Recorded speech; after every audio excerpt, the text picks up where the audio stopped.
अकोले तालुक्यातील धामणगाव आवरी गावातील तळेवाडी परिसरात शिवजयंती उत्सव मोठ्या उत्साहात साजरा करण्यात आला। यावेळी छत्रपती शिवाजी महाराजांच्या प्रतिमेचे पूजन करून कार्यक्रमाची सुरुवात करण्यात आली। शिवजयंतीनिमित्त आयोजित कार्यक्रमात प्रेरणादायी कीर्तन, पोवाडे व विविध सांस्कृतिक कार्यक्रम सादर करण्यात आले। कीर्तनातून शिवरायांचे विचार, आदर्श व कार्य उपस्थितांसमोर मांडण्यात आले। या कार्यक्रमास आमदार डॉक्टर किरण लामटे यांनी उपस्थिती राहून आयोजकांचे कौतुक केले व शिवरायांच्या विचारांवर आधारित मार्गदर्शन केले।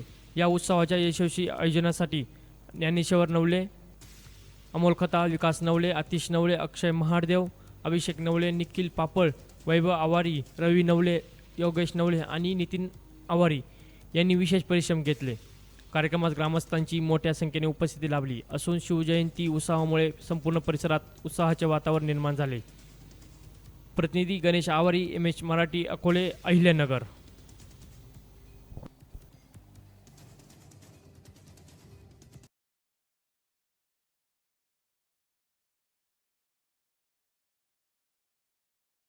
बाजूला घेऊन आणि ह्या सगळ्यांना घेऊन माझी जिजाऊंनी शिवरायांना जी शिकवण दिली त्यातून स्वराज्य उभं राहिलं आणि त्या स्वराज्य आज आपण चालतोय। कदाचित शिवबा जन्माला आले नसते तर आपली काय अवस्था असती मला माहित नाही।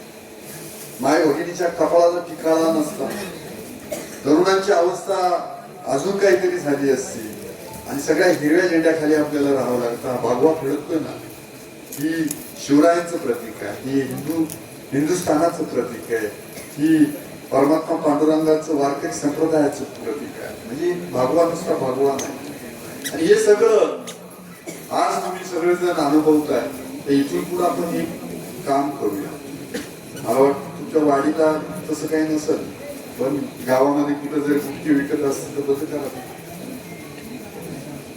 निर्व्यसनी पिढी तयार करा, त्या ज्येष्ठांचा श्रेष्ठांचा काहीच सन्मान ठेवा, माय माऊलीचा काहीच सन्मान ठेवा आणि हे सगळं स्वप्न साकार करण्याचं काम तुमचं सगळ्यांचं आहे। कारण शिवावरती संस्कार जिजाऊने केले। शहाजी राजे तर लढाईमध्ये राहायचे, आजही परिस्थिती तशीच आहे। राब दिवसभर राबायचं, संध्याकाळी घरी यायचं, कष्टानं झोपायचं, सकाळी उठायचं, परत कामाला लागायचं। आणि आपण या लेकरांच्या डोळ्यामध्ये आपलं स्वप्न पाहत असतो, काही उद्या ही मोठी होणार आहे, ते आपल्या गावासाठी, आपल्या घरासाठी काम करणार, आपल्या राष्ट्रासाठी काम करणार आहे।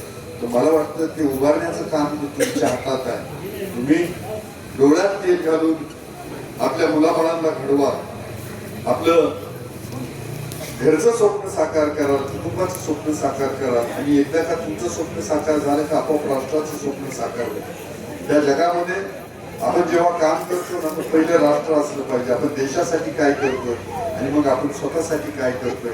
तर मला वाटतं अशा पद्धतीने आपण जर उभं राहिलो तर आपल्याकडनं खूप मोठं काम होईल। तुम्हाला सगळ्यांना तुमच्या गावाच्या उभारणीसाठी, आपल्या तालुक्याच्या उभारणीसाठी, संपूर्ण महाराष्ट्राच्या आणि राष्ट्राच्या उभारणीसाठी आज शिवजयंतीच्या खूप साऱ्या शुभेच्छा देतो आणि मनापासून तुम्ही मला बोलवलं, माझा सत्कार केला, मनापासून तुमच्या सगळ्यांचा आभार मानतो आणि माझ्या वाणीला पूर्ण देतो। जय जिजाऊ, जय शिवराय।